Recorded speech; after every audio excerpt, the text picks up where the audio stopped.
What's up and welcome to the What's Up Gwent Podcast Ep3, a fortnightly podcast. We get together and chat about the world of Gwent. We go through the Gwent meta, we go through current meta, we go through patch news. And today we're also talking about the news that CDPR put out around about a week ago around the upcoming Gwent Challenger casting/production team for the event.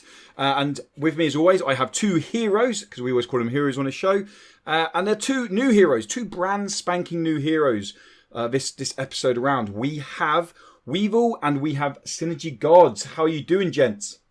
Pretty good, thanks. How are you? Pretty awesome. Yep, glad to be here. Good stuff. Both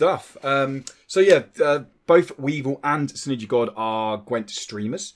They stream over on Twitch. And before I go any further, I'd like you guys to know a little bit more about them. So we're going to jump over to them. We're going to kick off with a little bit of SynergyGod. How you doing, dude? Introduce yourself, and more importantly, once you've done that, let us know what your favourite faction is. Okay. I have been playing Gwent since 2 weeks before Homecoming came out, so I did get a little bit of beta action in here before I kicked off my Gwent adventure. But I have been playing solidly since Homecoming came out. I think we're coming up on the year anniversary, so almost about a year now. Exactly the same as me. Yep, good job. And I think probably my favorite faction overall, I would have to say, is for the Empire, Mr. Nilfgaard.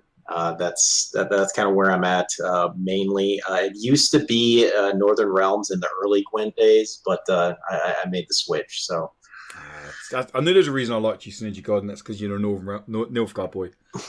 Good stuff. And also, you stream. Where can people find you, buddy? Over on Twitch. I'm streaming on Twitch. I usually stream every day, if not every other day, depending on like my studies and stuff like that.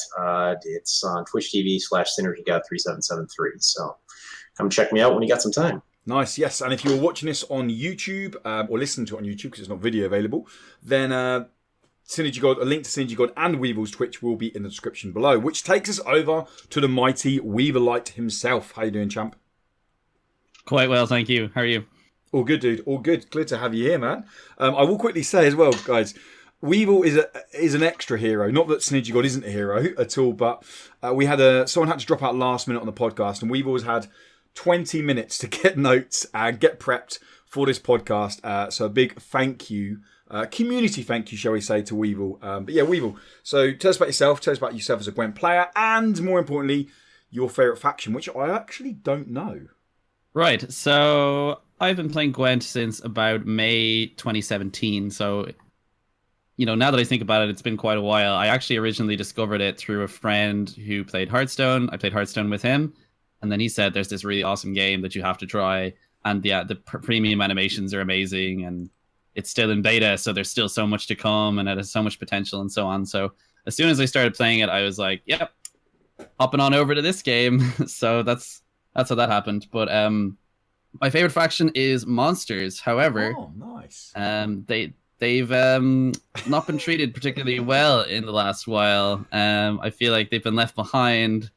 So it's a little sad. Like I miss the old days where they were kind of just lighting it up on the ladder. But yeah, I think the change of dominance literally was the final nail in the coffin for Monsters.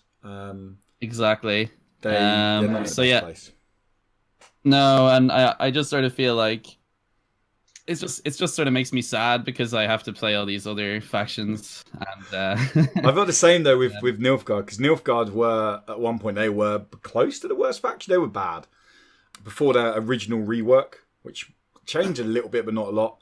And I was the same. I was just like, why can I not be competitive with my favorite faction? This is annoying. Yeah, and so Nilfgaard, like Nilfgaard's problem was just the fact that their bronzes were so underwhelming. Like that's well, they didn't have any push at all. They didn't have an identity, did they? That's what I felt anyway. They didn't have, like, you had a couple of cards that led into mill. You had a couple of cards that led into reveal. You had a couple of cards that led into spies. There was nothing that really synergized or like something that really linked, and that's where their issue was. And I feel like that's the same now with Monsters. There's a few cards that do dominance. There's a few cards that do thrive. There's a few that do the bloodthirst, but yeah, I feel like just the whole thrive mechanic isn't complicated enough. It's just too linear. It makes it easy for the opponent to predict your plays and the order you're going to play your cards in.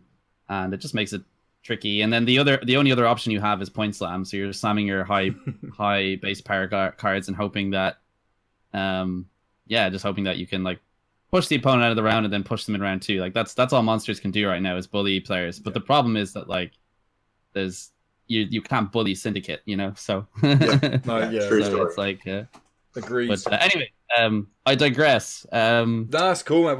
We love a digression on this show. Yeah. I'm also a Twitch streamer. So I've been streaming Gwent almost exclusively since January 2018, and I have learned so much, not just about, improving at the game and so forth, but so much about so many other aspects, like whether it's, image and video editing or just how to network effectively with a community of players and everything else. And Twitch has been a hugely positive experience for me, simply from the standpoint that like you get to meet people who are like-minded and who are interested in the same thing as you, and you get to collaborate with them, as I'm doing at this moment. Definitely agreed. No, it's awesome. Honestly, it's been really, really awesome, and it's only like very recently in the last like 2 or 3 months that I've like kind of really discovered the value of it, I guess, and I'm still discovering that sort of thing. But anyways, to close my introduction, you can find me on twitch.tv/Weevil89. There is also a YouTube channel in the works, so that's something to look forward to. Watch this space. Yeah. Good stuff. Exactly. Good stuff. Like I say, guys, if you are listening on YouTube, then you can find links to those guys' channels over or in the description below. And I'll just quickly say, in case this is your first episode, my name is Woody, or you can find me at What's Up Woody. Again, I do stream Gwent. I have a schedule, but again, the link is in the description below if you want to go check that out there. Now, gents, so I sent you over a couple of topics, and we do 2 topics on this show. Oh, actually, sorry, I've just realised I literally looked at my notes. How unprofessional of me to go past that. I need to announce 2 things, before we go on to our topics. Firstly, if you have any feedback, listeners or people on YouTube for the show, then there is a Discord channel linked in both the description on whatever platform you listen to or in YouTube. Head to that Discord channel. There's what's called a WUG feedback section, and just throw feedback in there. It gets read out. We've got a couple of feedback to read out on this show for both topic 1 and 2. But yeah, if you've got any feedback, make sure you head over there. And also, we now have a Patreon. Patreon is purely set up to help support this podcast. It's nothing to do with me personally. It is set up on the What's Up Gwent, and basically what the idea of it is, the people who come on the show, because it is mostly based around TRS as a team, but we do have other guests like Weevil on, like Specimen Gwent, who is going to come on, will be on another time. So, but mostly around the TRS people who regularly come on the show. If they need anything like new audio equipment, if we need any new sound editing or production software, that's what Patreon's used for. So don't see it as it's a personal Woody fund for beer. I have my own fund for beer. This is just to actually help the show. So if anyone does want to support the show, patreon.com/What's Up Gwent, and you can throw a couple of dollars over there and you get your ads taken out the show. But anyway, that's the formalities out the way. Should we jump into topic 1, gentlemen? Let's go. Let's do it. I'm ready. Good stuff. So, topic 1. This is going to be I don't want to say controversial, because that's already put in a negative effect on it, or a negative persona on it. But what I want to say is this is one that we have to kind of tread carefully about. But I'll put a kind of disclaimer out there. So, the topic 1 is we're talking about CDPR's hiring/appointment of the Gwent casting / production team for the upcoming Challenger, which is happening early September, and it's got some members of the casting team basically have been very inactive in the Gwent community or playing the game, some for quite a while now, and this topic has been inspired by not me going out on a witch hunt, by various topics or conversations I've seen on Twitter or I've seen on Discord channels. And that's why I wanted to discuss it. So I just want to say now, none of us here, not SynergyGod, not Weevil, not myself, are not going out after any of these content creators that we're talking about. We're not saying we hate this person. We're not saying this person is terrible. We're just saying that we're coming from people who are inside the Gwent community. We see stuff that maybe not the average player or the average listener would see through Discord or through like the Gwent partner program. We see certain conversations that happen that kind of have weight to them. And that's all this is. This is not a witch hunt for content creators. This is not us going after people saying we don't like them. This is purely based on should they be appointed judging on the position they're currently in within the Gwent community. I just wanted to say that, sorry, gents, before we got into it, because I didn't want anyone to be listening and go like, wait a minute, I like that person. So, so this is about the Gwent Challenge team. And I sent a couple of questions over to the boys. So the team I should go through for the listeners so they understand. We have 2 hosts. We have Ash Explores and Berza. Understandable, pretty classic standard as hosts. We have 4 casters. We have Jagras, we have Panda, we have Flake, and we have McBeard. And then we have 2 analysts in Green, Cricket, and Shin Miri. Now, the most conversation has come around the casting part. There's a bit around the host part. We'll get to that in a minute, but around the casting part. Mostly around 2 main names, Jagras and Panda. People have been quite inactive in the Gwent community and have been put back into a casting position they held in the past. So the first question, gents, is do you agree with putting them in a casting position, basically? I guess I can jump into this one first here. Well, I mean, since I've been in the Gwent community here for a little over a year, I tuned into McBeard's channel quite a bit, as well as Flake's quite a bit. He is a Flake being another fellow TRS member. Yep. I followed them very much so whenever I could during the daytime, at work and whatnot, when I can, watch some streams and whatnot. Mm-hmm. I'd have to say that McBeard and Flake are very 2 professional casters. They have their own studios. They have everything that they need to do the job. So I'm not really too, surprised that they were chosen for this broadcast team. Completely agree. As far as Impetuous Panda and Jagras, I really don't know too much about Impetuous Panda. I have seen him on the ladder for Gwent, but that was many months ago. I have stats. I've done my research, and I have stats of exactly when the last Gwent content was out and how active they've been. Like, I've done, no word of a lie, about 3 hours of research on these guys, because I didn't want to come in here and people accuse me of not knowing what I'm talking about, because, like I said, it could be a conscientious, like, I basically wanted to come in here researched. So yeah, but carry on, and then I'll get through when their last content was. Yeah, I mean, like I said, I've seen Jagras and Impetuous Panda playing Gwent before. I just don't know to what extent. It's been many moons since I've watched Miss Jagras post any, content. I know she was very involved in beta Gwent. She was actually one of the first people that I actually watched any YouTube videos for back in old beta Gwent. She was coming out with content, it seemed like, almost on a daily basis. Nice. Impetuous Panda, I really don't have a comment on him, as I've never seen him other than the Gwent Open number 8 do his casting gigs. So I guess we'll toss it over to Weevil here and see what he thinks about it. Yep. Yeah. So I suppose I've been playing and watching Gwent long enough that I actually saw every single Gwent Open and Challenger event. So and the presence of McBeard in particular was quite prevalent at all of them, and then Panda and Jagras, of course, were like a huge part of that as well. So there's a few points to be made about this, right? So first of all, the case can very easily be made that experience, at casting itself, which incorporates a huge, set of skills, including, obviously public speaking and pacing and composure, and being in the spotlight is not something that you can just do out of nothing and be good at, right? So that's one point. The other thing is that streaming and casting are quite different things. Yeah, I agree.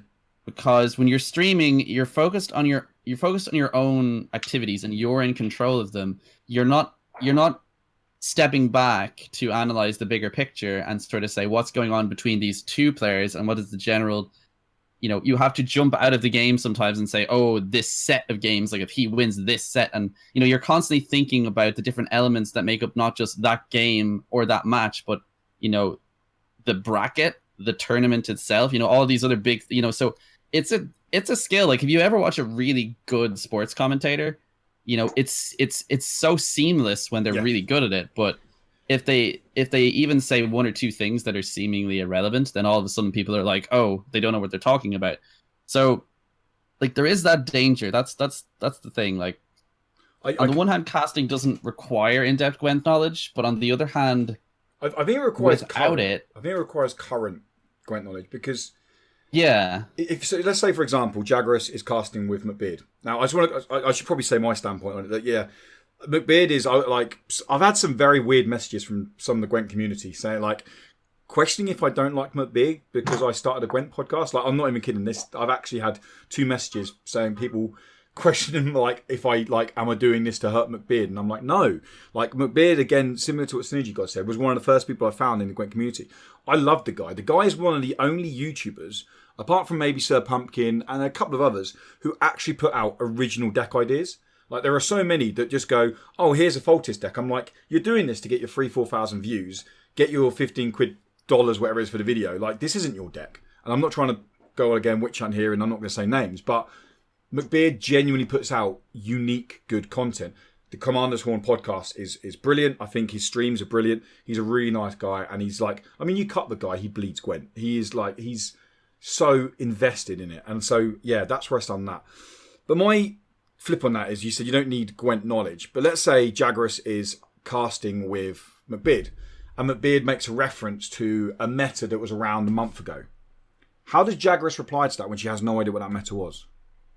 Well, and I think that brings up a really good point too, because I mean, there is something, what Weevil was saying, is in terms of, it's a personality as a caster, and I definitely agree that you need to have that personality to be able to transition and do all the things that casters are supposed to be doing. But I mean, if you, like you said, if you don't have somebody that's knowing the current meta, who hasn't played in the last 2 months, and they make irrelevant comments like was stated, it's like, okay, well, that's going to kind of confuse maybe the new people that are tuning in, for the Challenger.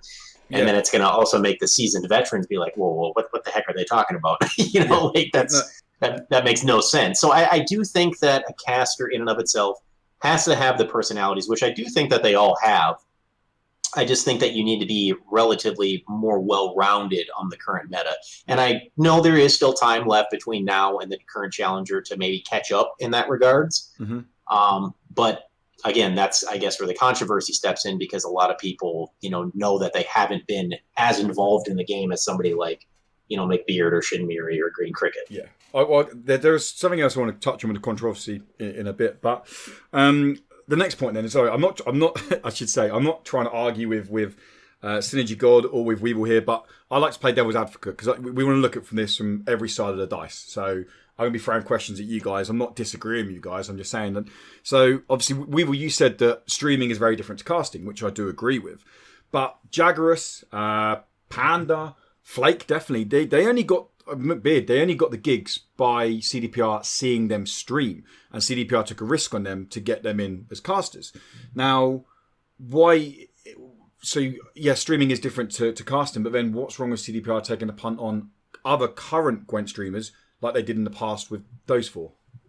Well, this is the other point, is that they brought these people in initially when, the beta Gwent was arguably at its peak, and when they were all streamers at the time. Yes, that is how they got their initial exposure. That was how they were, given this opportunity.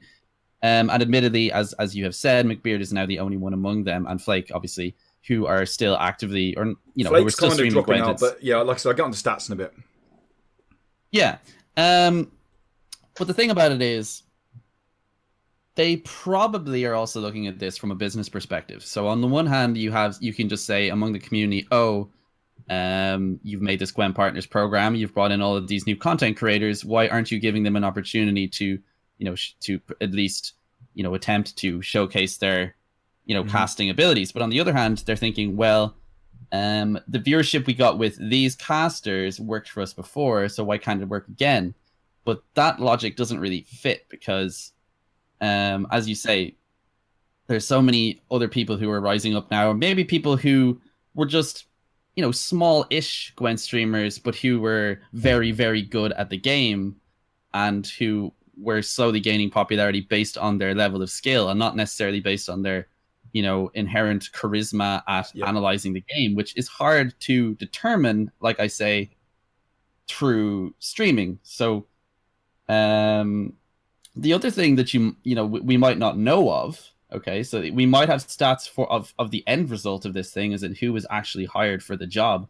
The other thing we might not know of are the number of people who were gunning for those positions initially. Like, there may have been a large number of people who may have even sent on auditions of casts and who were not chosen.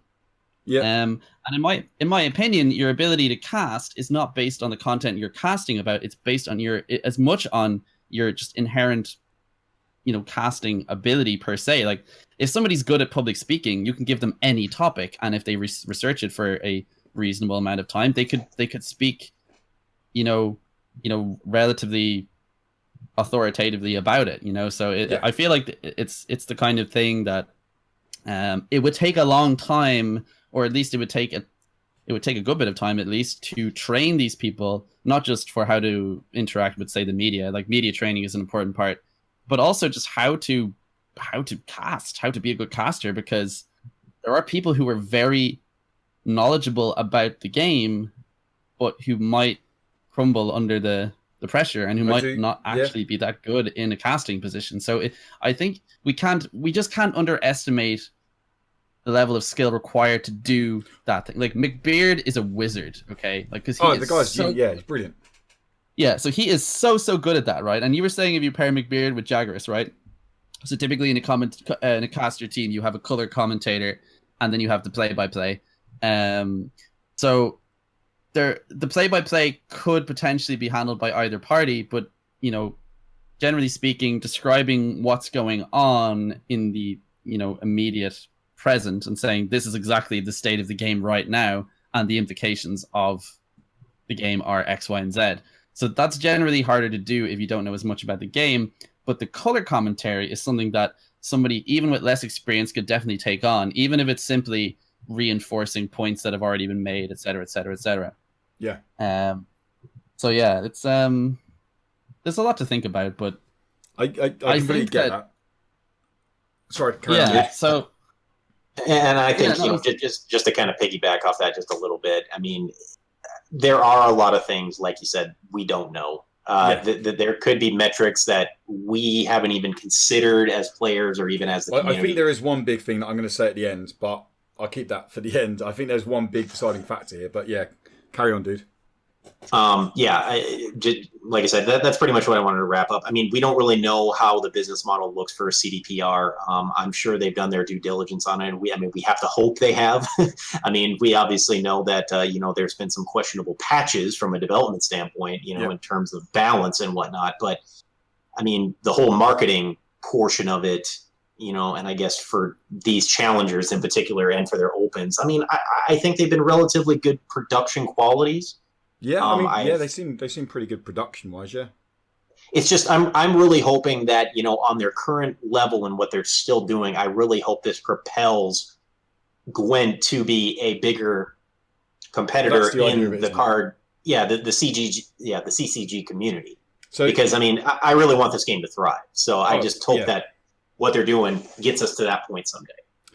I completely agree. So here's my last, before we go on to the last topic. So here's the point I want to make. So I'll go through some stats for you about the controversial casters. I'll call them controversial because it's just the easiest way to, for lack of a better term, shall we say. And then I just want your guys' thoughts on this last thing. So Jaggeris, she is also, we need to remember, she's the Nilfgaard faction ambassador. She is the one who is responsible for putting unique content and promoting the faction. She has had one Gwent video in the last 4 months on YouTube. It was an Amir deck video. She then hasn't streamed Gwent she streamed Gwent last month, or 6 weeks ago, shall we say, at the end of June. She streamed 6 streams of Gwent over the course of that month. None of the streams broke over the 2-hour mark, and before that she didn't stream any Gwent for 4 months. She did stream some Realm Royale, and she did stream some auto chess kind of game. I can't remember exactly which one it was. So that's where her current content creation to the community is. Panda has actively been tweeting, has actively been retweeting, shall I say, most of CDPR stuff around the Challenger. He hasn't played or hasn't tweeted out about streaming since the 14th of March. There's no videos on his Twitch. He hasn't streamed anything, but his last link to any stream he done on his Twitter feed was on the 14th of March. And then Flake on the 1st of July tweeted out that he was taking a break until the Syndicate hotfix was released and then was going to come back, and he hasn't returned yet. So the flip argument I want to make is, and now this, I'm not going to say names, but I know SynergyGod knows who, at least one person I'm talking about, but I know of 2 people, potentially more, that are out there that have actually stopped playing the game because they feel like their hard work in creating content, in putting stuff out there, has just gone unnoticed because they're actively putting hours in every week to put videos out, to put streams out for this game. They're not getting paid for it, but their subs are under 1,000 subs on YouTube. Some of them aren't Twitch partners, so they get making peanuts money, but they're getting free marketing for CDPR. They're putting blood, sweat and tears into getting content out there because they love this game. But CDPR are blatantly looking past them. And these are people with hosting experience, are looking past them to stick with people who are literally just not active in the game. And they have lost players. They genuinely have lost players because of these decisions. And I'm not going to say names, like I said, but I know of 2. And if there's 2 I know of, I guarantee there's more out there. What do you guys think about that then? About what kind of message do you think it sends out by not actively going through current Gwent talent and going back with the old stuff? Like, what message do you think that sends out to people who are working hard to make content and aim to be in that position in the future? So I think it's just, just to jump on this real quick, I think they're adverse to change. I think they've been, I guess from a casting or marketing perspective, they're adverse to change. It seems like obviously they're changing tons of things about the game. I mean, they've come out with, development, patch after development patch, 2 expansions since Homecoming came out. So, I mean, in that sense, they are changing and shaking things up 100%. I do believe that in order to maybe get a more solid, I guess, snapshot or metrics in terms of like, okay, well, which casters do better, over the course of like a 1 to 2 year period, they can't really have any differentiation in that because it's been the same people over and over and over and over again. So I do think that eventually, maybe when Gwent Masters Season 2 comes out, keeping my fingers crossed, hopefully that's within the next couple months, maybe they switch that up. Because I do believe that there are a lot of good people out there, again, like you said, not naming names, but they love this game. They love producing content for it. And I really hope that CDPR takes a second look at them. And I don't believe that the Gwent Partner Program is like enough of a dog bone to give these people to say, hey, you're a partner now, go ahead and run with it. Well, the perfect example of that is the Gwent Partner Program. To sign up for it, the requirements are that you produce Gwent on a daily or regular basis. And again, not a witch hunt. Panda is in the Gwent Partner Program. Panda hasn't produced Gwent content for the last 5 months. And the Partner Program only come out 5 months ago. So that just sums up the Partner Program. It's, I don't know. I don't feel it's like necessarily fair to kind of say, oh, well, if you don't meet the criteria continuously, then, you're not a legitimate partner, blah, blah, blah. Like, the partner program. But I have to jump in just for a quick second. That's cool, man. Because, I mean, that's what a lot of the community kind of disagrees with. I mean, the Nilfgaard ambassador, that's where I've seen a lot of the contention come from, is that, you are in a position, I guess, of somewhat importance within the Gwent community. And I guess there are expectations, like, Shinmiri, him being a Skellige ambassador, I understand that a lot of that was mainly for the starter decks and stuff like that.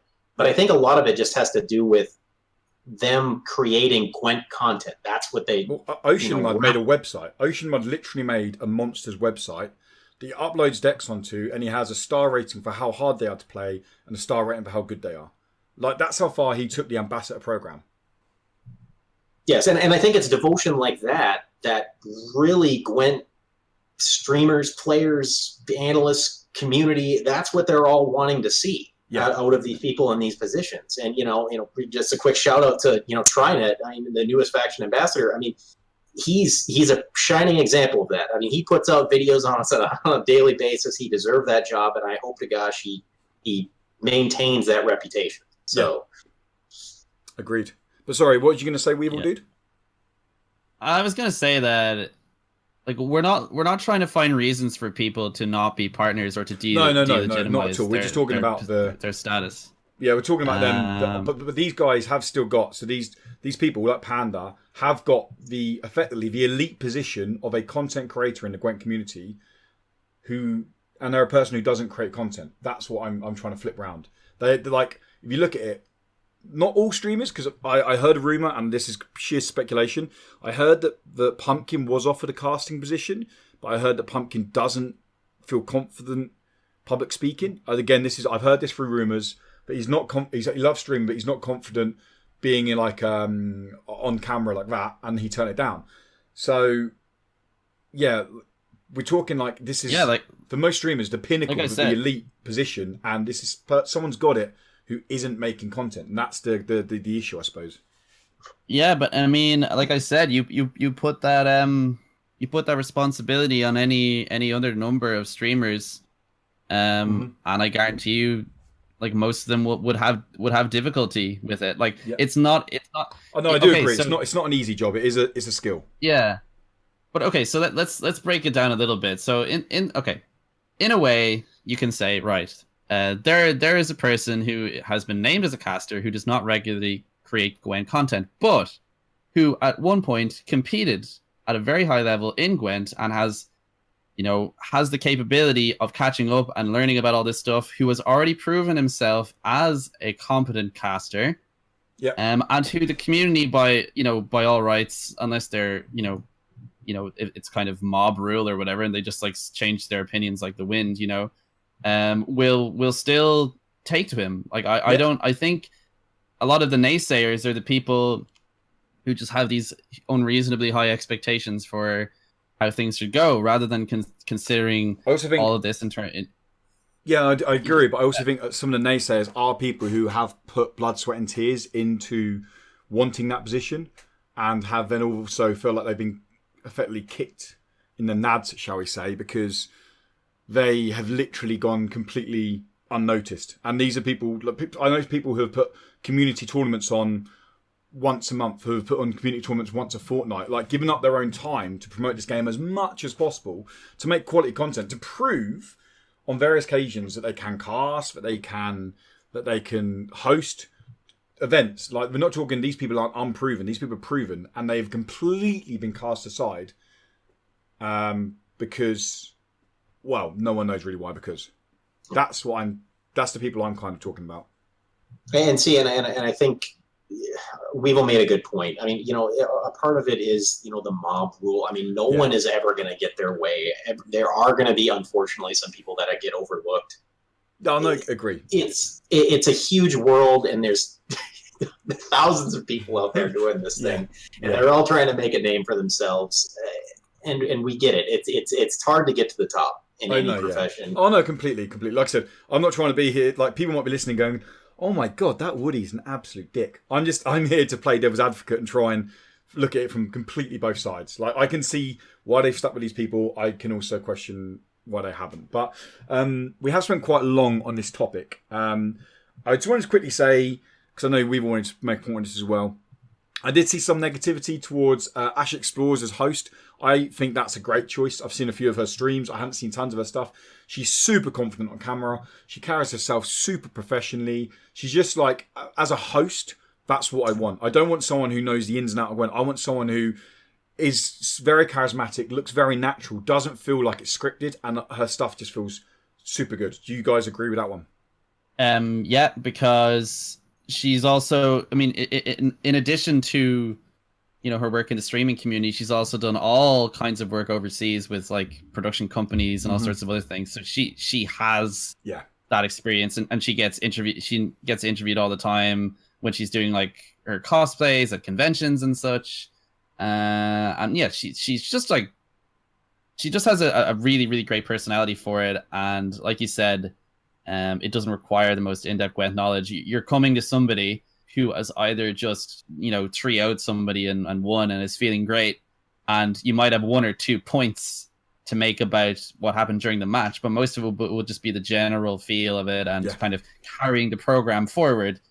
And there is a finesse to that, and I feel like that she will take it on quite well and will do quite well with it. So honestly, really, really good choice. I've experienced nothing but positivity and in any of her streams and just confidence, right? Completely agree. So sure of herself and just happy, and she's loved too, right? Let's not forget about that. I did not like the fact everybody likes her. Harsh comments she's about just her. really, she's a highly agreeable person in every respect, and I've never seen her kind of get flustered or anything, and she's just always just so.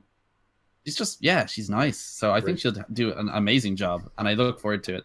You agree with it as well, SynergyGod, dude? Yeah, I mean, I personally, before this announcement, I had never even heard of her, I guess, unfortunately. I did check her out a little bit on some of her streams. And yeah, she seems, just to piggyback off of what Weevil said, she seems like a very good person and, charismatic personality. So I'm looking forward to seeing her broadcast. So nice. I mean, again, I don't know if there's any disagreeing with the analysts. Green Cricket and Shimiri. I mean, Shimiri, every Shimiri stream is an analytical stream anyway. So it makes sense having him on there. And Green Cricket is a very knowledgeable player of the game. That's where you want your superior knowledge, isn't it, on the analysts of the breakdown of the play, shall we say? And I think that's fine there. So before we wrap up, I did put this question out to sort of the Gwent community, and some people got back in touch. So I just wanted to share with you guys what some people in the community thought about this topic before we move on, and you guys can talk back about it. So Baby Joseph said, I think the reason why they stick with the current cast is because they have experience casting together. Nookbeard, Flake, Panda, and Jagras. They have been working together with CDPR for a while now, but probably they will only keep them until the end of season 1. I think they will change the cast duo Panda and Jagras in season 2. Do you guys have anything to say on that comment? We'll have to wait and see. That's a CDPR call, and I'm not going to speculate on it. It's a reasonable point.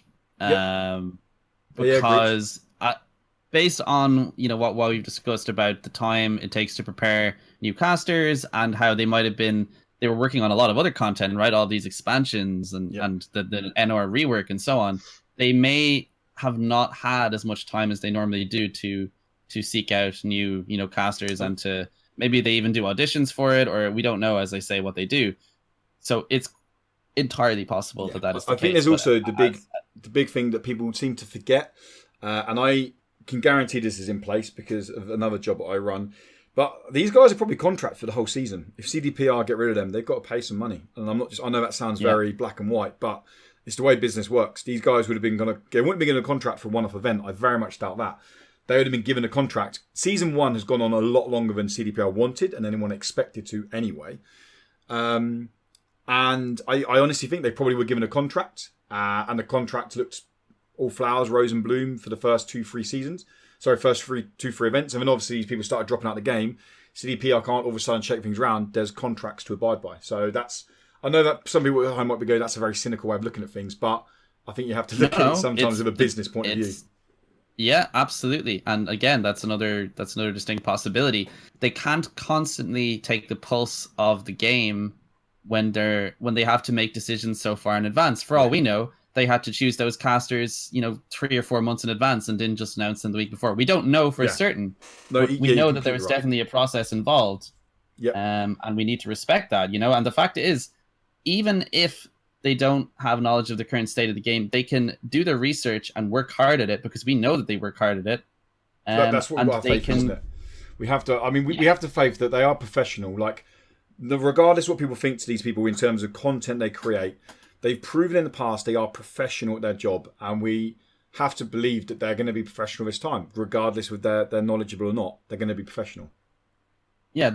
Actually, the one point, if I can just make this quickly, that wasn't covered is, and I know we're not naming names, but we have to. It is worth asking the question: who else? Like who else are the community saying should be. That's actually the final question.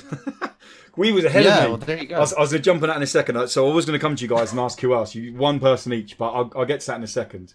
So yeah, someone called Trasher54, who is part of the Discord group. I've seen them playing Gwent quite a lot. They say, I don't agree much with the Gwent broadcasting team since, as mentioned, 3 of them aren't active in Gwent anymore.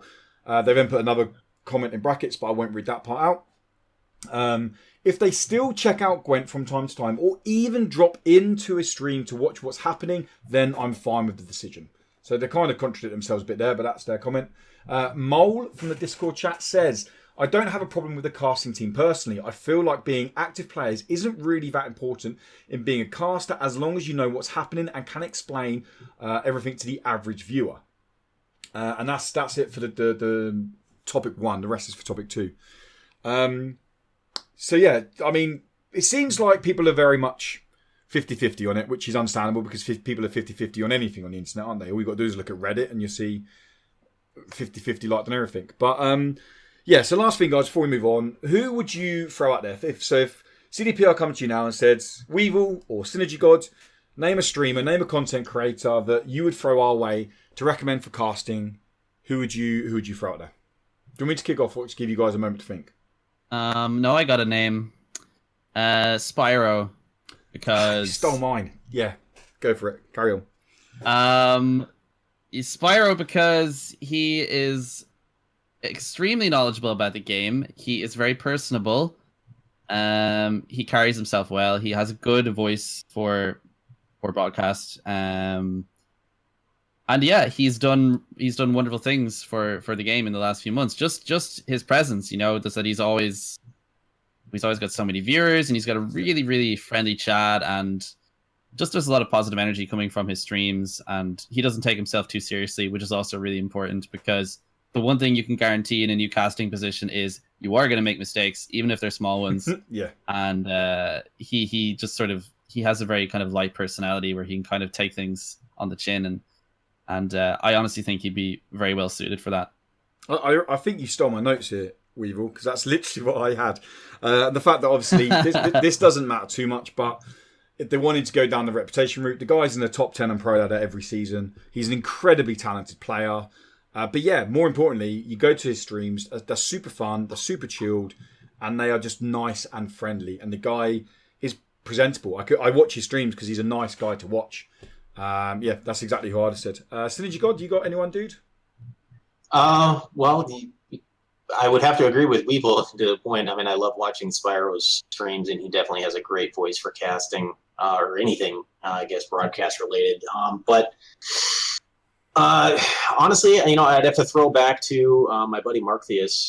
He was streaming Gwent for quite some time in the early days. He's now since moved on to Magic, but just the content creation that guy put out, between his shoot videos and everything else. Just a little bit of a throw or a shout out for him. He was really gunning for one of the positions that we're talked about, and he put a lot of effort into it over the course of the last 2 years. And I think he had a great personality. He had a great personality, and he loved 80s music like you, Woody. And I know. I tune into his streams. I mean, I play Paper Magic. I don't play Magic Arena. I do play Paper Magic, and I tune into his streams every Friday night just to listen to the 80s tunes and watch him play some Arena. Yeah, and I just think that he would have made a good run at it, to say the least. And unfortunately, I don't know if he's going to get that opportunity in the future, but he's my pick. So yeah, I agree with both. I do. Spyro in terms of current content creator, Marktheus. I mean, I don't know if I'm being completely brutally honest. I feel like CDPR have lost a really good egg there. He he doesn't just put videos out for the sake of putting videos out. Like I don't know if you've ever seen Weevil, any of his like production work and his video editing on his videos. Like with the smallest of details is insane. What the guy goes through is he's hugely talented, and actually he's the very first person I go to if I ever need anything done, like any kind of design work or animations or anything.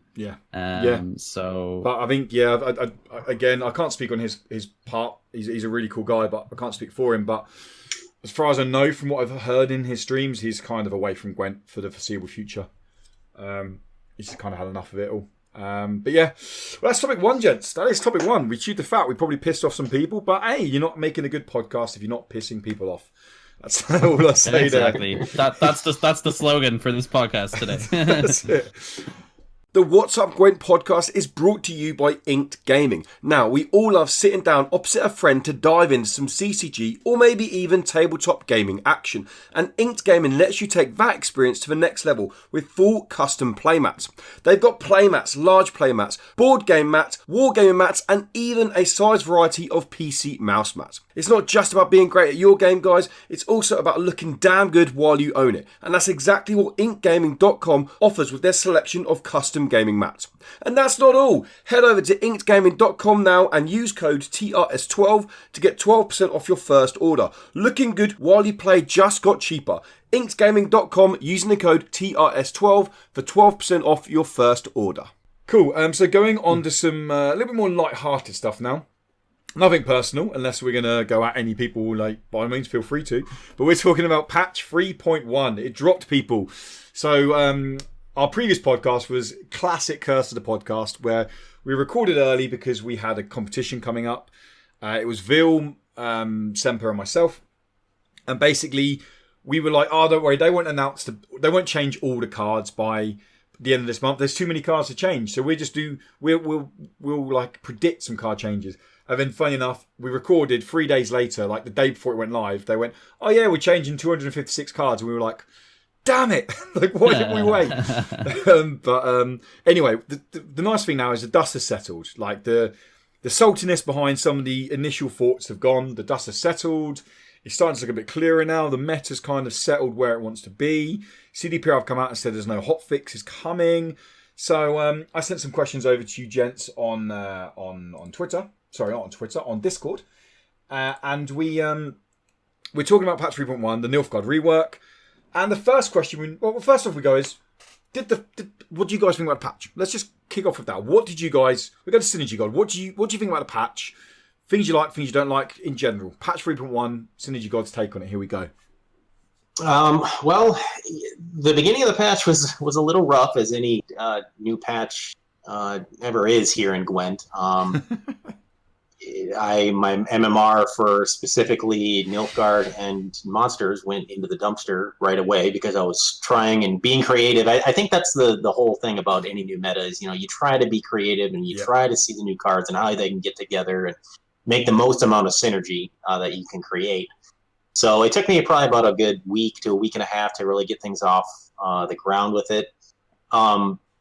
Overall, I think the game turned to more of an engine-based / kind of setting up your plays one or two down the road rather than just the ultra control that we had with Skellige and Syndicate the last month. So I definitely think it's more of a bigger brain kind of patch, thinking ahead a little bit more. But I do think that I would have to say specifically the DJ and Igor combo, or Dijkstra and Igor combo with Townsfolk and a few other mechanics, specifically on the Northern Realm side, I do think that they need to be addressed for the overall, I guess, longevity of those two factions, because right now they are just dominating the ladder, and people are being forced to play Usurper to counter them. So I would have to give them, out of an A to F grade status, I'd have to say a B-. And I think that'll probably change here, hopefully within the next month. Nice. Weevil, what do you think then? 3.1, Weevil's point. Here we go, peeps. Right. So initially, I was quite pleased with the changes that they made. However, on patch day 1, I quickly realized that Foltest was completely overpowered. And I don't want to be controversial by saying that on a podcast, because a lot of people say, define overpowered. He's completely overtuned. Overtuned is perhaps a better term, because it implies that it's fixable and it's not something that's inherently broken within the game. But I liked that engines were buffed, and to kind of quote SynergyGod a little bit, just the fact that with one thing that you can actually say, in addition to the engines themselves being buffed, is that all power levels in Gwent are not created equal. So there are certain power levels that are more sensitive to certain cards. So, for example, in the 3 power level category, you have everything that does 3 damage. So you've got, spheres that takes a 3. You've got whatever else. So, a lot of Scoia'tael cards, for example, do 3 damage. Yeah. So by buffing those engines to 4, you're actually not just making it harder to kill. You're making it so that if your opponent wants to kill it, they will have to trade down on other cards. So by buffing even, a Nausicaa Sergeant, I think that's the 4-point engine. Yeah, it comes out of 4 now rather than 3.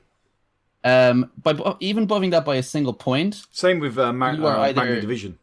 Yeah, so by buffing that even by a single point, you are not just making it 1 point harder to kill, if that makes sense. Yeah. You are forcing your opponent to use 4-point removal cards, and admittedly, some of those were buffed, like Tourney Joust and the Skellige one that I can't remember the name of, Gutting Slash. Yeah. Yeah. Yep. So, like those were buffed. Gutting Slash is now only 4 provisions and so on, but the overall power level increase, like initially I thought to myself, a rising tide lifts all boats. This is great. All of the cards, if they're all brought up together, things will be fine. But because of the overall low kind of average power level of bronzes to begin with, by bringing them up by even a single point, you essentially raise their point ceiling in an average game, by more than just a single point, Yeah. So that in particular has been a problem for, Portal is a card I could bring up, actually, is a very good example. So Portal was reduced to 12 provisions before the patch drop, but as soon as the patch dropped, people suddenly realized, wait, friends, hold on a minute. Portal now brings out 2 4-point copies of, Nausicaa, Sergeant or whatever it is, or the Fire Scorpions and Nilfgaard, or the who else is it? There's the card in Northern Realms now, and when it comes out from the deck, it boosts itself. Yeah, boost by 3. So that used to be 5 provisions, and now it's 4 provisions. Play, basically, it's a 14-point play. For 12, well, it's more than 12 provisions, but yeah. There's a lot of secondary outcomes of simply increasing either the power levels by a single point or decreasing the provision cost by a single point, because 4 provisions, the 4 provision card pool in Gwent is a very important card pool. It facilitates the majority of archetype based deck building, because that's normally where the skeleton of your deck resides, at least in part. It depends on the faction, of course, but there is no disadvantage to a card being 4 provisions. It's like now it is no longer points for provisions. Now I think it's probably more correct now. It's points for provisions +1 or +2 with some condition attached. So I think everything is pretty much 6 for 4, 7 for 5, etc., etc. And the higher up on the provision costs you go, obviously, the more that curve changes. I'm sure if Shinmiri were here, he'd be able to provide some interesting maths on this. But overall, I'm pleased. But again, as Synergy was saying, like the Igor combo thing was overlooked. Yeah, which we will get on that in a bit, but yeah. Yeah, but overall, I'm pleased. I look forward to seeing what the next patch will bring and what it will change. But the only thing I did find a little odd among all of the changes was that they only reworked, Northern Realms, and they had emphasized that from the start, right? They were only going to do Northern Realms. Well, they have said that the end of this month, they are getting like Scoia'tael, Nilfgaard, and monsters are getting reworked at the end of this month.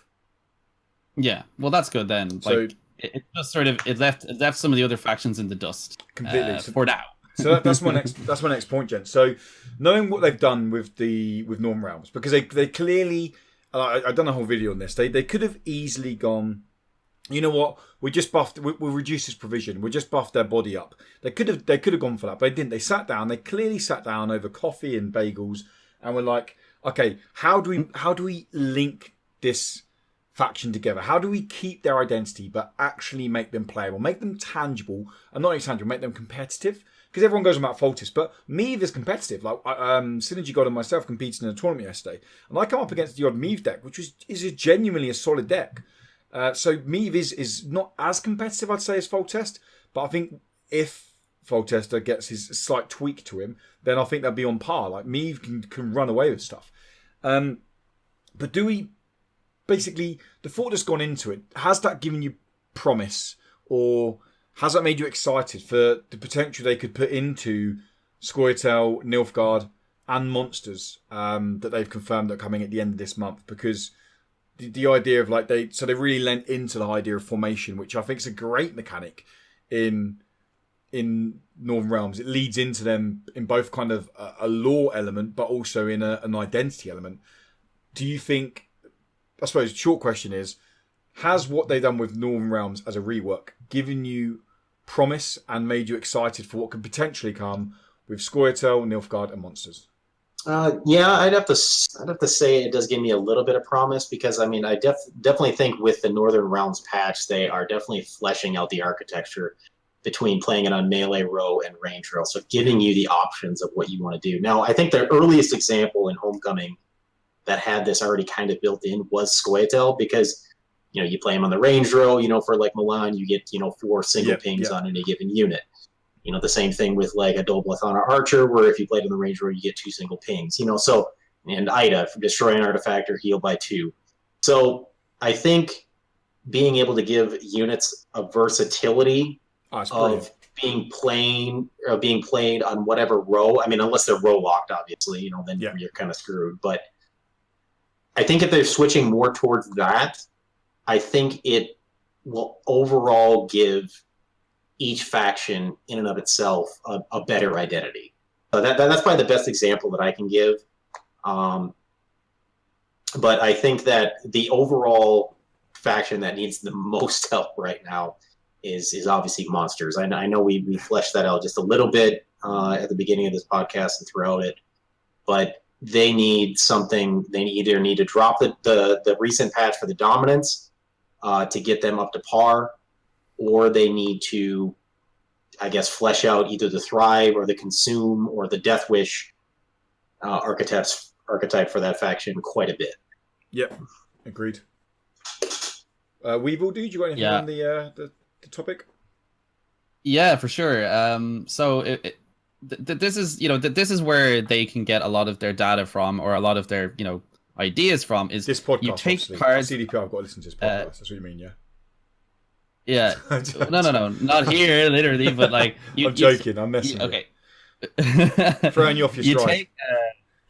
You take cards of similar provision costs across different factions, and you compare what they do. It's a very simple thing. If you look at Kira Metz, she is a 7 base power, 10 provision card that gives vitality to adjacent units. But then you look at Old Spear Tip Asleep.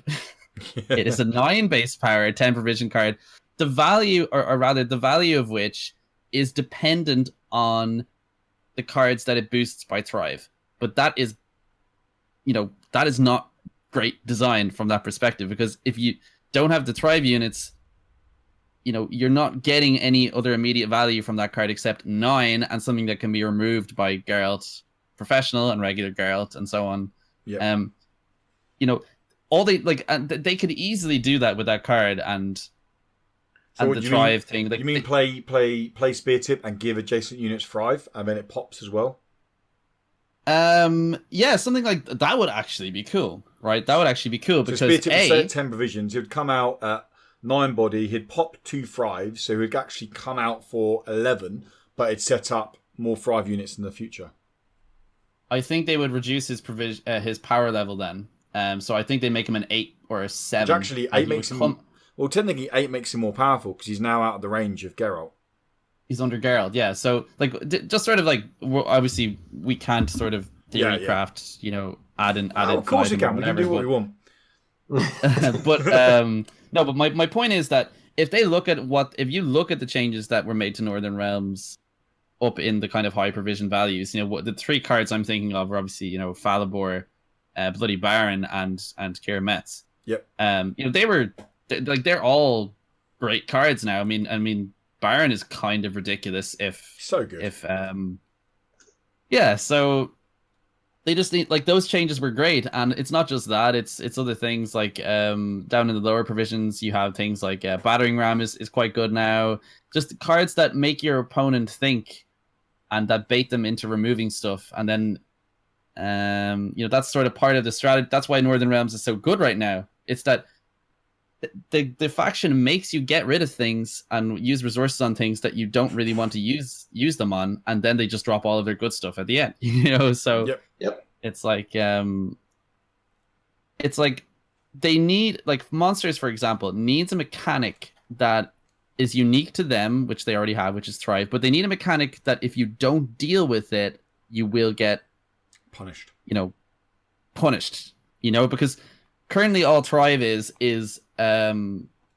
you're basically playing a game with yourself to maximize the number of units on the board of a similar power level and trying to boost them all up together. And it can definitely gain some, momentum for you and so on. But I feel like they could be very creative with that mechanic, because currently, as if I remember correctly, there is only one unit in the entire game that can gain Thrive, and that is Bruxa. Yeah. Bruxa, yeah. Yeah. So that's cool, right?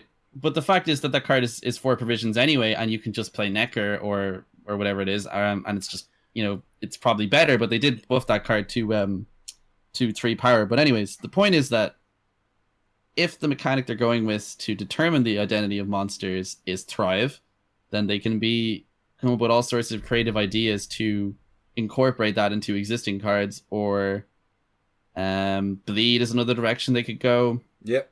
Although arguably now Northern Realms actually holds the Bleed crown with like Nathaniel and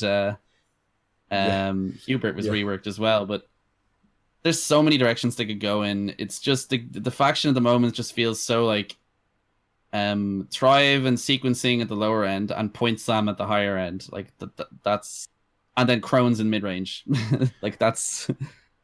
Yeah, and I think it was, and I think this was mentioned, I want to say, in one of your previous broadcasts, Woody, that making a card or even a leader potentially that will give Thrive to other units. Yeah, Semper mentioned it last. And I thought that was a really cool idea in order to so that way it makes Northern Realms or somebody like Nilfgaard actually have to deal with the lower provision, lower power cards that could potentially get Thrive. Yeah. Before it starts ticking up. So I think maybe that's a mechanic that they could, look at. But again, that's theory crafting. Yeah. No, I do agree on that one there. I mean, we talk about how Nilfgaard is fixed and all that. I mean, there's still 2 leaders that just don't see the light of day. You got Ada and you've got Demavend, who they're still in the closet, aren't they? They're still just. I've not seen anyone. I've not run into a single Ada, and I've played one Demavend who was it was trash. It just got destroyed. Yeah. It's not that they're trash. It's just that. Well, it's just that Foltest and Meave are better. Yeah. No, that's true. That's true. That's it. So earlier in the after the patch, about a week after the patch, CDPR Berza come out onto Twitter and said, "Look, guys, there is no hotfix. These cards are fine. There's no hotfix planned. Stick with it. DJ's fine. Foltest is fine." That there was a bit of an uproar. I streamed the day that they tweeted it. I didn't see the tweet initially. I had a lot of people jump in chat being like, "It's ridiculous. I'm not playing this game anymore. I'm taking a break." People like this. Like a lot of people were saying it was basically play Foltest, play DJ, or make a deck that counters Foltest or counters DJ. What do you guys think about one CDPR decision to not fix the hotfix, the issues people had, and 2, do you agree with people that it was play those 2 decks or counter those 2 decks? Well, I think initially, I kind of stand by CDPR's decision to probably not make any changes initially, because you do need to allow a time period in order to flesh out. Completely agree. So also let the dust settle to actually let people build stuff to see how it plays against every type of deck. Yes, and I think that going back to hearken to something that Weevil said in the beginning of this broadcast is that they don't want to govern by a mob rule mentality. No. There's always going to be people whining on Reddit. There's always going to be people whining on Twitch about OP this and that, and a lot of it I think really just comes down to sorry to say for some players, but I don't think they maybe have the, I guess, capacity or maybe the intellect to be able to theory craft. Because I mean, you see every day people are net decking, what Pumpkin played, the previous day, and then they don't get the same results that Pumpkin did, and they're like, It's deck's trash. oh, this deck's trash, or or they try the Foltest Commandos deck and they can't win with it. So yeah, I agree. It's just, I think that the decision to not do anything right away is definitely the right course of action. But there are a few things that definitely do need to change, like we talked about with NR and DJ overall. Yeah, like I said, I do have some feedback from people, so I will go into that later on. But yeah, Weevil, what do you think then about the decisions not hotfix and the current state of the meta?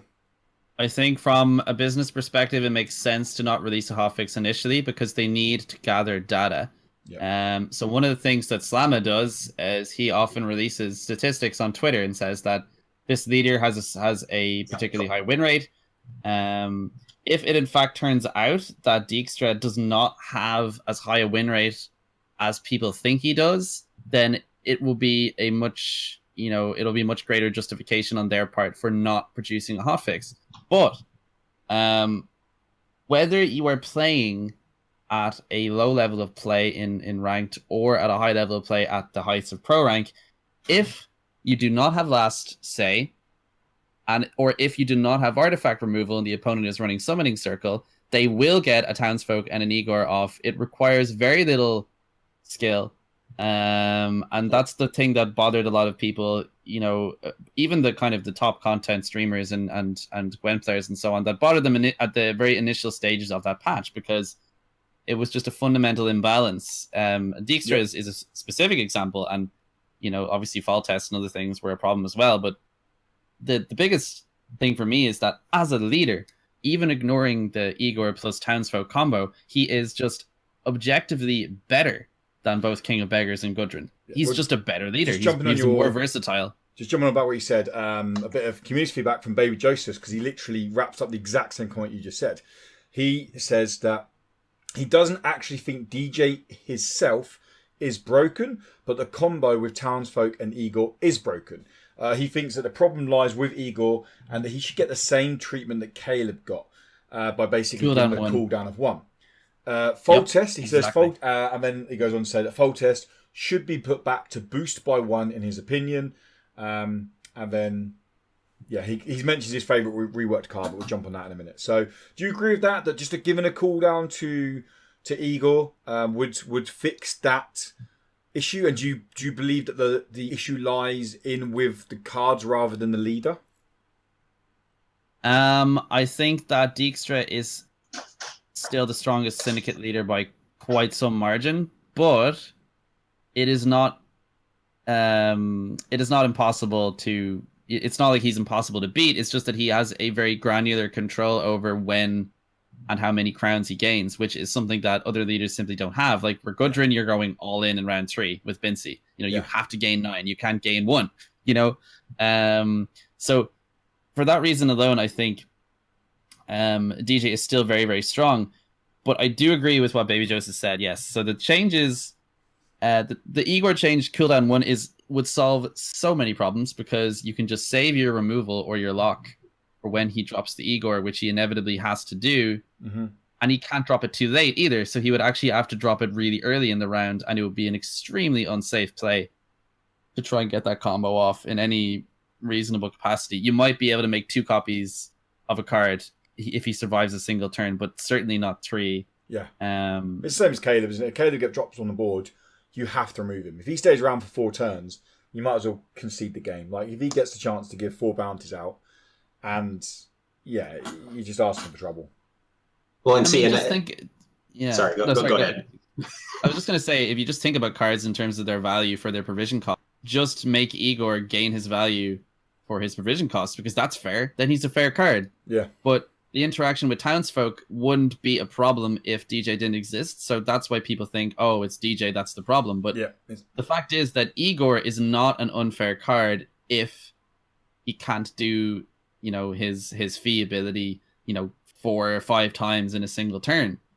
That's when it becomes a problem. And And I think with that card overall too, I think you have to just rework the card in its entirety, not just the cooldown. You also have to take the insanity off of it as well. I think. I guess there's that we could probably have a debate about that, but either way, whether it's using insanity or the fee ability, and if it's cooldown as one, I guess you could just remove it, can't you? Because it's one cost on the board that you can just clear. Yeah, because I think if you look at it from a binary perspective, it's like, you look at the DJ matchup that currently most players are calling either the ethical DJ or the unethical DJ, which in and of itself is kind of a weird term, and I don't know how it got adopted.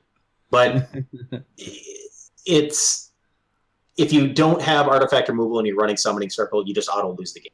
Yeah. You just more often than not, unless you have like 80 plus points, you're not winning the game. Yeah.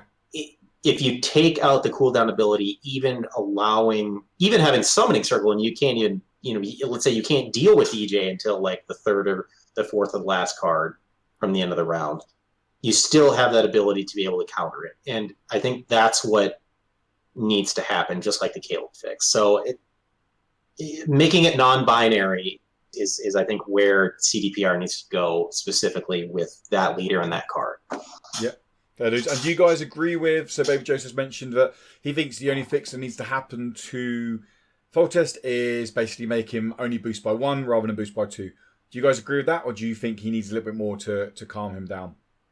I think that the 1 is enough because, right now, if you can kill a shielded 4 with Selkirk, that kind of makes Queen Adalia and maybe Sentry and Artificer kind of crap cards when you can just kill whatever it is they protect at 4 power. So, and then the same thing with TA. I can, you can boost up a unit to 11 and you can still kill it with Selkirk or Prince Anses, by using 1 Foltest charge. That's a little ridiculous. Yeah. Agreed. Or even thingy, remember, an A. Is it an A? Did you say? You did say an A, didn't you? An ace, sorry. Yeah, an ace, yep. Yeah, no, agreed. So what about them? Do you agree then with the a lot of people jumping around saying that the meta feels very, I suppose, two-dimensional, linear at the moment in terms of you play DJ, you play Foltest, or you play a deck that counters them. Do you agree with that? That's kind of where the meta sits at the moment. I don't necessarily agree with that, but I would have agreed with you on the first week. But I don't necessarily agree with it now, and that's simply because admittedly those two decks are quite powerful, but as you pointed out as well, you are seeing other things creeping up, like there's Meave. Like even like I think it was Dirty Bog actually made a brand deck, for example. Okay, so they're definitely top tier, but like DJ is one of the most fragile top tier decks I've ever encountered, because as soon as any change to Igor comes in, the leader will still be very strong, but it won't be sweeping players away who don't have the means to deal with a late round, 50-point slam fest. So I don't know, because honestly, it's not DJ Foltest or counter DJ Foltest, because Usurper. People seem to, don't seem. No, people don't seem to to think about the fact that it's not people don't just jump on Usurper because they want to, shut down something that's obnoxious and cancerous or whatever. The fact is that Usurper and Nilfgaard as a faction in general got a lot of buffs in the 4 provision, category. Like I was saying, the survivability of their engines has gone up, and that has made such a huge difference for the competitive viability of Usurper as a leader. And he just so happens, to shit on all of these. A lot of people stop by in stream and say, why is Usurper Shoop so good? And it's a very simple answer in terms of Usurper doesn't have a leader ability, so there's no way of building in to synergize with your leader. What Shoop brings is versatility.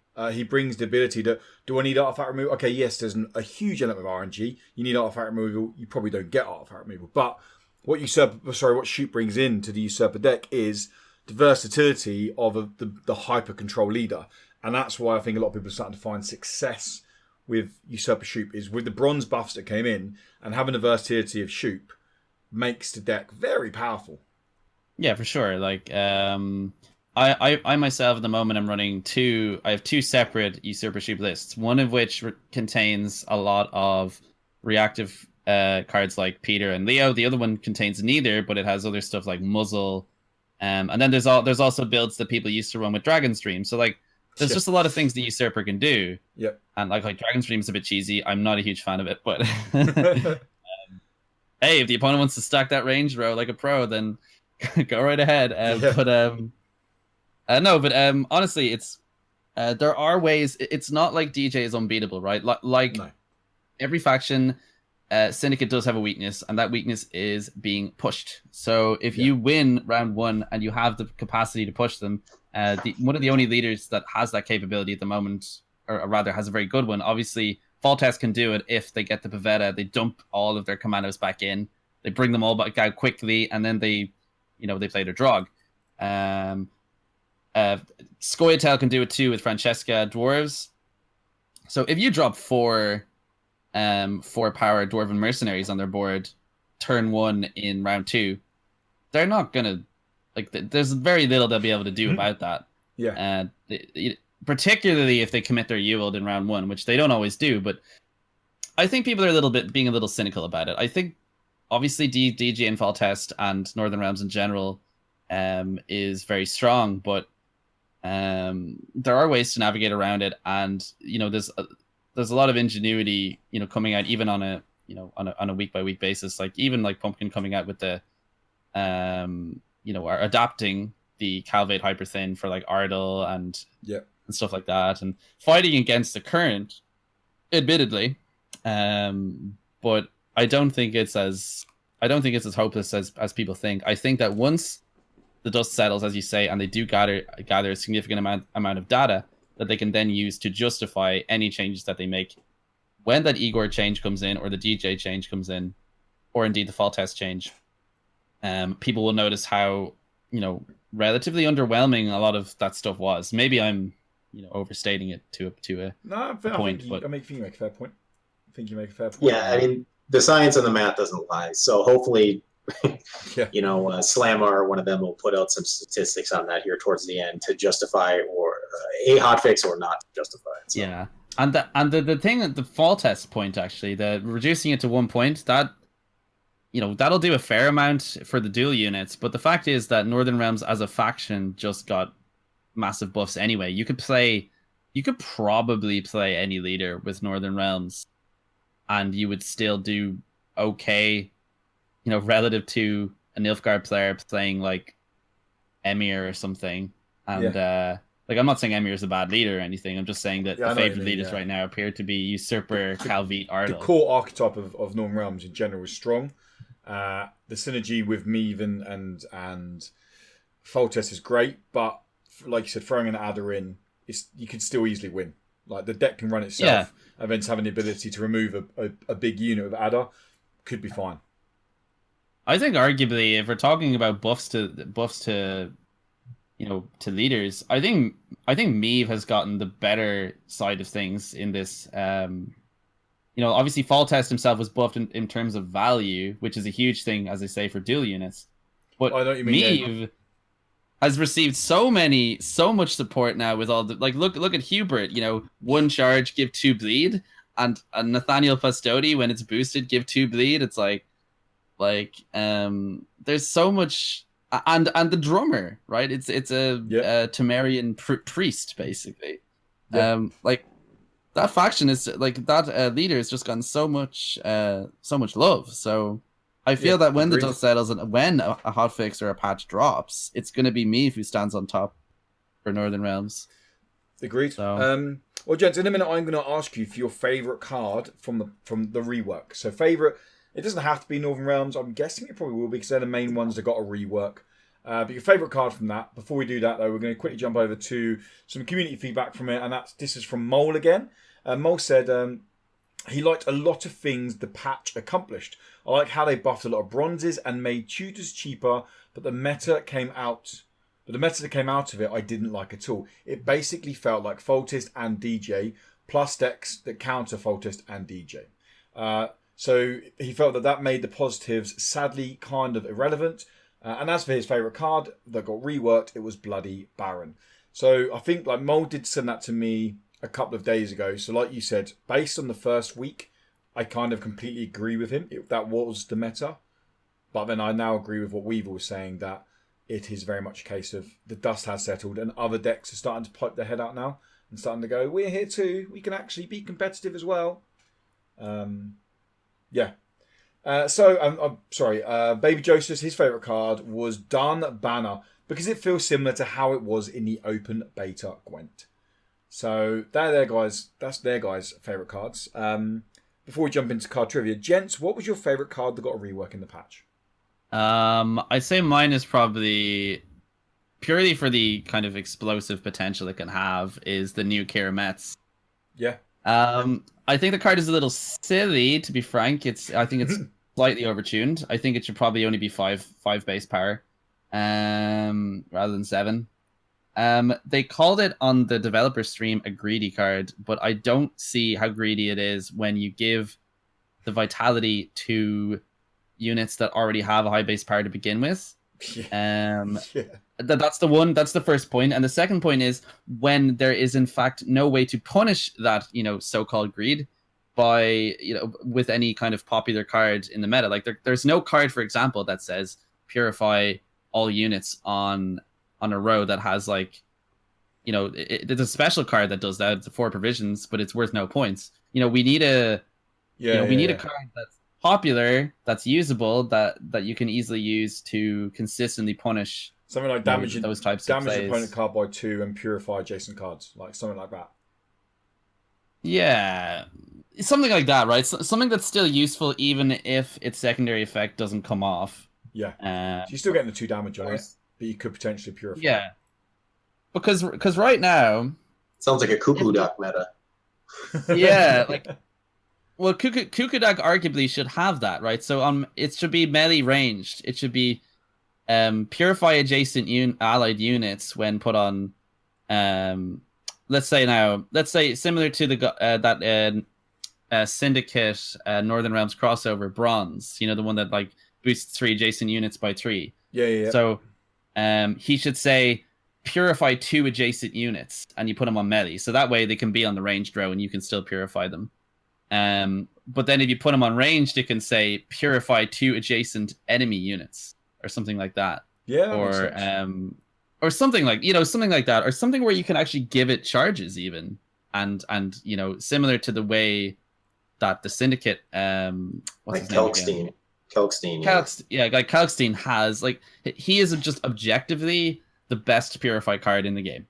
Like I don't think anyone would disagree with me on that point. It's just he's just easy to just drop him and say goodbye 3 bounties. Agreed. Completely right. What about you, SynergyGod, dude? What was your favorite reworked card, buddy? My favorite rework card is probably, I'm gonna have to say, Northern Realms. Sticking with that faction, I'd have to say it was Falibor.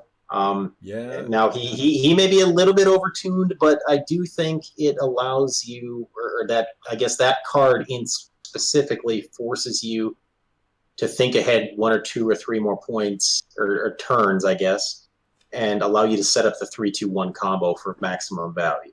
I think that's why I don't think he's overtuned, purely for that one reason, that if a player can set up that play without the opponent realizing or countering it, I don't think that's overtuned. Like, that requires, like you said, planning and prep to get the full value out of the card. So I'm fine with that card as it is. Yeah, I mean, I just say that because I've seen some people say, unconditionally unconditionally, I guess 10 for 11 still isn't bad. I mean, that's kind of like what it was in the control. But I mean, you get that second unit lined up. I mean, it's 12 for 11, and then potentially 13 for 11. So, but like I said, that's really what I'm looking for in the cards going forward is the setup. Yeah. And a lot of people can see the setups coming. I mean, I guess if they're good players, and I think that game of cat and mouse of, oh no, I'm not going to allow you to get this set up. I see it coming. That's really where I think the game thrives, and I really think that that's what more Gwent needs. So, yeah, agreed. I mean, I have to agree with Mole. My favorite reworked card has to be Bloody Baron. He's just so versatile. I like getting greedy with him sometimes and popping him on the ranged row, hoping they can't remove him or damage him, and he stays boosted and again then gets to bleeding. I just like him as a card. Yeah, I mean, people say that he's overtuned, but he can brick as well. There's times when there isn't any card to reset. Like, he comes out for 7, and that is it. Same as Peter. Like, running Peter in your deck is a risk, and if there's nothing to reboost or reset, then Peter's a wasted card. Exactly the same as Baron. The only thing you could argue with Baron is if there's nothing to reset, you can play him on the range road just to get the extra buff and make him an 8. But yeah, I like him as a card. Yeah. He's a big body though. That's the thing. Like I think Peter and Baron can't really be legitimately compared because, for one, and this is another point for me actually, that Inspire as a mechanic is quite well supported by Meave. Well, there might be a mechanic coming in with the rework of these new factions at the end of this month that will be supported by Amir or by Bran. Sure. Not Bran, but you know what I mean. Sure. Yeah. No. I was just trying to give Meave points because Meave is Bay. But my point is that even if Baron doesn't get value from a reset or the bleed or whatever, that's literally just the cherry on top, Yeah, I know what you mean. I feel like so much of this is overtune base power, and the effect is just really good anyway. 5 body would be fine on him. On Bloody Baron, yeah, I think so. Because then he would inspire to 6, and then he would have to reset something that's been boosted by at least 4, and then that would get bleed on top of that and everything. I don't think that's a huge problem. Makes sense, because Peter has to reset something that's been damaged by at least or boosted by 3 to get base value or to get positive value. Yeah. I mean, if you're on Red Coin, that's tactical advantage, right? That's exactly. 5. Exactly. So you're always at least getting an 8 for 6 with Peter if you're on Red Coin. Yeah. Agreed. Well, that's it, gents. That's topic 2 pretty much right now. Is there anything you wanna throw in there last minute before we go on to the all ever exciting card lore trivia? No, I think that was a lot of topics to talk about, and I think hope we covered enough for the viewers to slice and dice on. So. You guys have been absolutely banging. Like, honestly, you've been absolutely on it. just so in depth with everything we've been talking about. It's been a pleasure, like, having you here. Obviously, we're not done yet because we still have the amazing card lore trivia that people actually really like. People jump in Discord quite a lot and they're like, "Oh, I love this card lore trivia." But yeah, so we jump over to that. But anything you want to add at all, Weevil? No, I just wanted to say that I'm looking forward to the reworks to do for the other factions and hope that they are in similar or the same light as Northern Realms. I think they approached it very honestly, and they did actively rework a handful of the golds, which made a huge difference to the viability of the faction, and I expect the same thing. I have big hopes, for the other factions, particularly monsters. Just buff the shit out of them. That'd be great. Thanks. Fair dues. Well, before we go, ladies and gentlemen, we are going to jump over to the card lore now. So, for those who don't know how this works, I do have an actual leaderboard with me. It's very small at the moment. There's only been a few people on there. We've had Vil on, we've had Semper on, we've had Baby Jess on, and we've had Zaid on.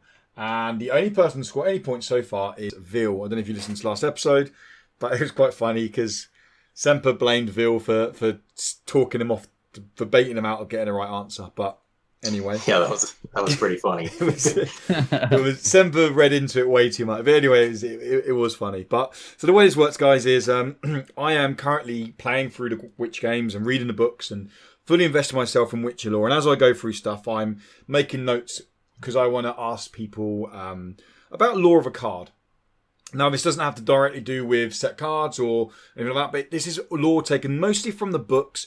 There may be the odd game in there every now and then, but most of the lore will come from the books. So, the card we're talking about today is Pavetta, because, she's pretty much she's in every single Foltest deck. She has to be in every single Foltest deck. And in Book 2, or Book B, I think a lot of people call it, the Swords of Destiny, the collection of short stories. There's a short story in there called A Question of Price. Now, in that, Pavetta, on her 15th birthday, is shown off to, or is having a party, and is going to be given off to a man married off, shall we say. And a cursed prince turns up called Dunny. Now, I won't go into the ins and outs of it all because I don't want to ruin stuff for people. But this is going to be spoiler-ish for people, I will say now. The question I want to know is, who is Dunny? Because Pavetta ends up marrying Dunny. Who is Dunny? Is Dunny A, John Natalis? Is Dunny B, Krakon Crate? Or is Dunny C, Emir Va Amis? We go to Weevil first. And give you the choices again if you want.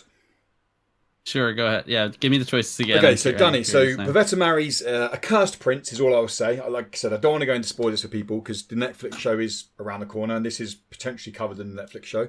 So Pavetta marries a cursed prince called Dunny. Is Dunny A, John Natalis? Is Dunny B, Krakon Crate? Or is Dunny C, Emir Va Amis? So I have to admit that I am not too versed on Witcher lore. However, I do happen to know that Emir has an alias, and I believe it begins with a D. So I'm going to take a gamble and say that it's Emir. You're going to say Emir? Okay, SynergyGod. Who are you going with, dude? Yeah, well, based off of what I know, because I've only played the games and a crap load of Gwent. I would probably have to, the obvious answer to me would be A, but I don't think that's the obvious answer. I think I'm going to have to go with Emir as well, because I think hopefully the connection is Siri later on. So I'm going to go with Emir as well. Going with Emir as well. So you were thinking the obvious answer would be John Natalis, which isn't. Yeah, because he was Northern Realms and, Yeah, he's not. That's not correct, I'm afraid. Krakon Crate was at the party. Krakon Crate is a big character in that section of the book. He's there with Iced. He's very big in the book in that whole section, that whole scene that will probably play out on the Netflix show. But it isn't Krakon Crate. It is Emir Va Amis, who Pavetta and Emir obviously go off to have a daughter, who's named Cyrilla. Okay, so, there you go. Yes, Siri connection. There we go. Yes. So apologies if anyone's like, man, you just ruined the Netflix show for me. I'm sorry. I'm sorry, guys, but that's the card law. That's what it does. But no, see, you both got it right. So you guys are tied up on the leaderboard. We're going to do it over the course of the year. But the way we're working it is it's based on averages. So it's not obviously, let's say for Weevil only pops up twice on the show over the year and say Semper's on it 7 times. It's not fair. So it's based on an average of how many times you're on to how many points you get right. So, and then there's prizes at the end because points mean prizes, people. But good job, guys. Ooh. Good job on the card law. But yeah, that's it, guys. That wraps up episode 3 of the What's Up Gwent podcast. I want to take this moment now to publicly thank the 2 amazing heroes that have stopped by today, given up their time. SynergyGod and Weevil, guys. Thank you so much for giving up your time. It really does mean a lot. I wasn't wasting my time. Time's never wasted when you're talking Gwent and you're around good people. So thanks for inviting me. No worries, dude. No, thank you for being here. And Weevil, thank you for us pulling you away from whatever you're doing at 11 o'clock at night. Like, it was last minute, but I really hugely appreciate it, buddy. Yeah, no worries at all, man. It was a pleasure, and I look forward to seeing what CDPR and the Gwent community can come up with in the coming months. Nice. And and again, massive thank you to everybody who is listening, guys. It means a lot. Like, the numbers have been genuinely overwhelming. I'll be honest, I didn't set out to make a Gwent podcast because I was like, I want to hit this many numbers. Like, no one, I think both SynergyGod and Weevil will agree with this.